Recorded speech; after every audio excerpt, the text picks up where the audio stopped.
সবার প্রথমে আমি একটা চালনির মাধ্যমে চেলে নিলাম আটাগুলোকে। এরপর আমি দেব লবণ, পরিমাণ মতন লবণ দিয়ে দিলাম, 1 চিমটে খাবার সোডা দিয়ে দিলাম, এই সিপির 1 সিপি ভিনিগার দিয়ে দিলাম,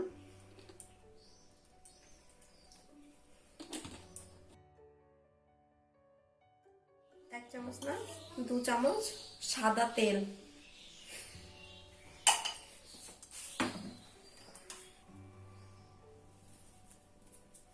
আর দিয়ে দেব সামান্য পরিমাণে চিনি। এবার আমি এটাকে ভালো করে মিক্সড করে নেব।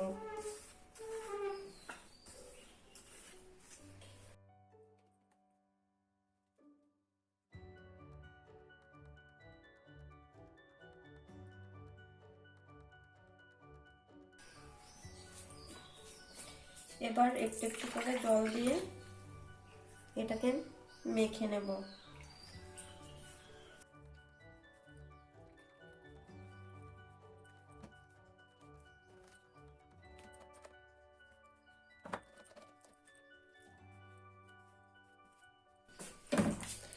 এইভাবে আমি মেখে নেব বেশ কিছু সময়। দেখো এটা খুব ভালো করে মাখা হয়ে আছে, একদম কোথাও থালায় কোথাও আর লেগে নেই। এবার আমি এটাকে ঢাকা দিয়ে রাখবো।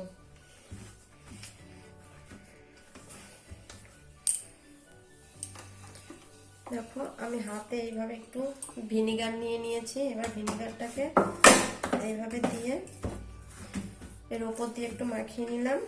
এবার আমি এটাকে একটা বাসনের মধ্যে রেখে চাপা দিয়ে দিলাম।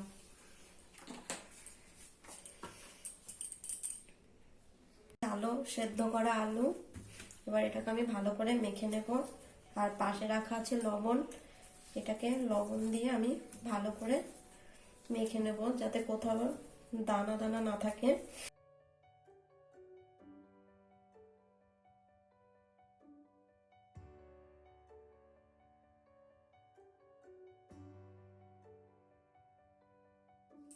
দেখো এখানে আলুটা খুব ভালো করে মাখা হয়ে আছে। হ্যাঁ একদম। এর মধ্যে আমি দিয়ে দেব সেদ্ধ করা মটরশুঁটি।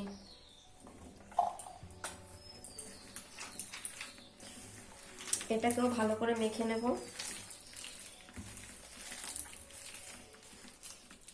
ঠিক এভাবে 10 মিনিটের মতো মেখে নেব। ফিরে এলাম 10 মিনিট পর।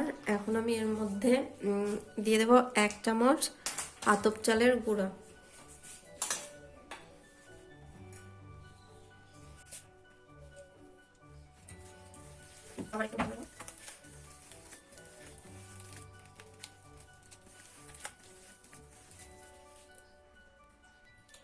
দেখো কড়াইশুঁটি আর আলুটাকে আমি খুব ভালো করে মেখে নিয়েছি। আর এটার মধ্যে আমি সামান্য পরিমাণে চালের গুঁড়ো দিয়েছি এই কারণে যাতে পুরটা শক্ত হয়। আমি যখন এটাকে আটার মধ্যে দিয়ে মাখবো, মানে গোল করব, তখন যাতে এই কড়াইশুঁটির পুরটা নরম না হয়ে যায়, ওর জন্য আমি একটু আলু আর একটু চালের গুঁড়ো দিয়ে দিয়েছি। এবার আমি যেটা করব, আমি এখন কড়াইশুঁটিটাকে সরিয়ে রাখছি। আমি আটাটাকে আবার একটু ভালো করে মেখে নেব।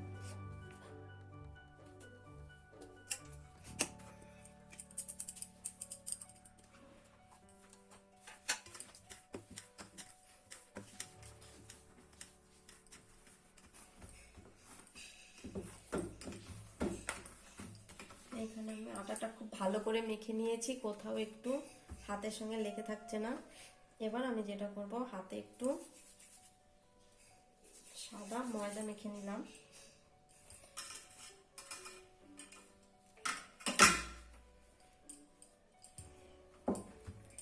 এরকম আমি কয়েকটা বলের মতো করে নিচ্ছি।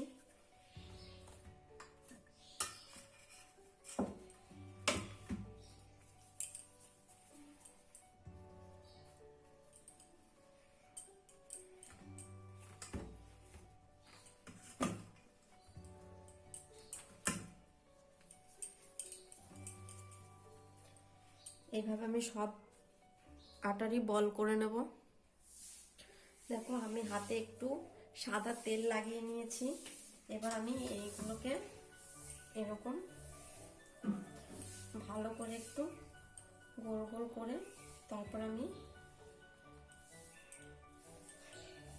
এরকম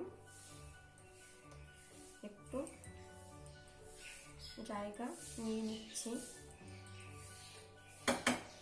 এবার আমি দেখো পুরটাকে এর মধ্যে ভালো করে দিয়ে দিচ্ছি।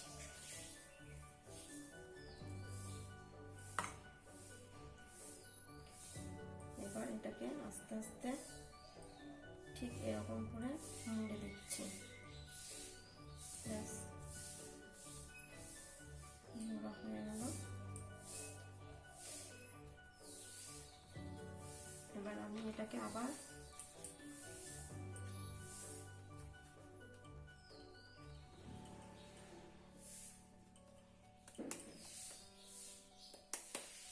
এরকম করে রাখলাম। ঠিক একই পদ্ধতিতে আমি সবগুলোই করে নিচ্ছি।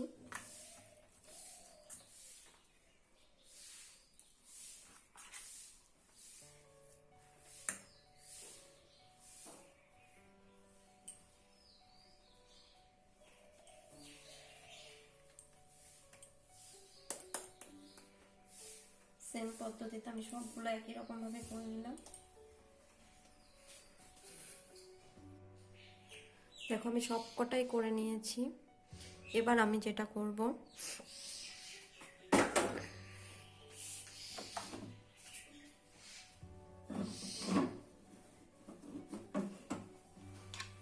একটা বেলুন নিয়ে নিলাম,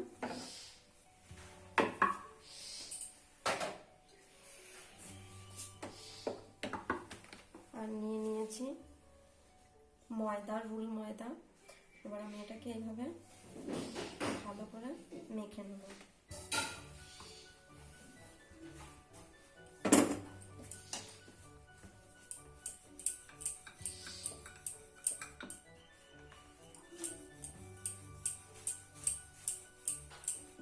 খুব বেশি ভিড়বো না, তাহলে পুরটা বেরিয়ে যেতে পারে।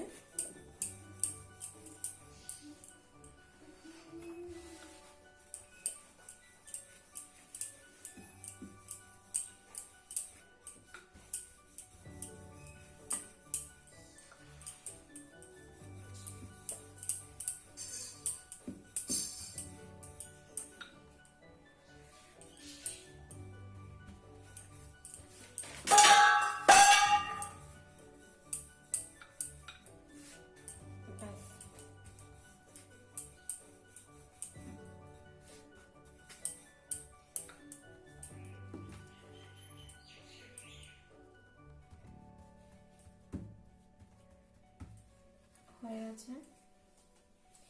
এইভাবে আমি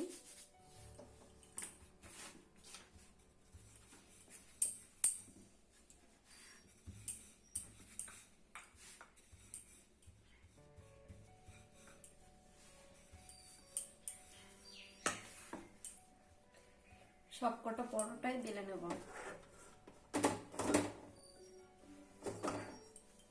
ঠিক সেম পদ্ধতিতে।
এইভাবে আমি সবকটা পরোটাই বেলে নিব। দেখো সেম গোল গোল করে আমি সবকটা পরোটা বেলে নিয়েছি। এবার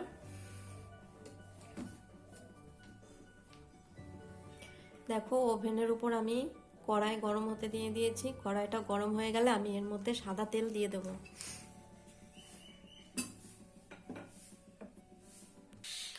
কড়াই গরম হয়ে গেছে, আমি দিয়ে দিচ্ছি সাদা তেল।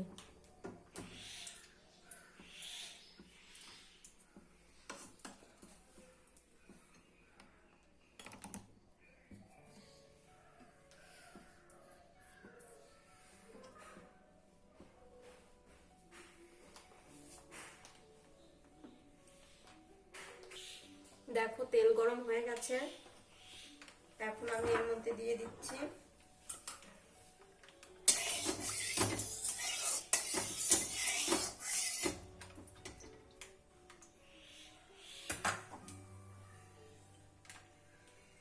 বেলে রাখা কড়াইশুঁটিগুলো।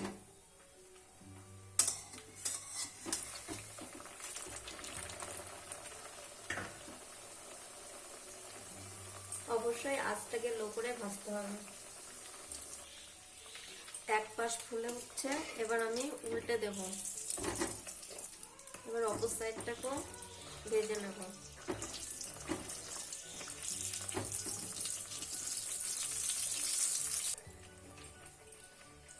দেখো পরোটাটা কি সুন্দর ফুলে উঠেছে,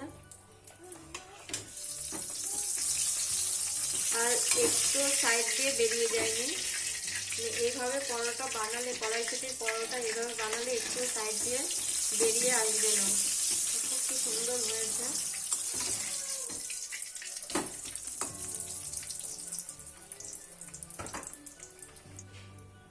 দেখো এটা হয়ে গেছে, আমি দেখিয়ে দিচ্ছি। এটা দু সাইডটাই ভাজা হয়ে গেছে। এবার আমি এটা তুলে নিচ্ছি।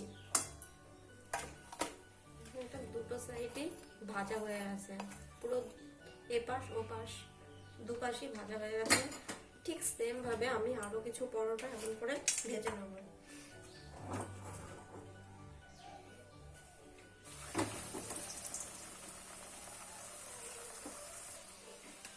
দেখো দ্বিতীয় পরোটাটাও কি সুন্দর ভাজা হয়ে গেছে, একদম ফুলে উঠেছে। একদম কি সুন্দর ভাজা হয়েছে, আর সাইড দিয়ে কিন্তু একটু বেরিয়ে আসেনি পুরোপুরি।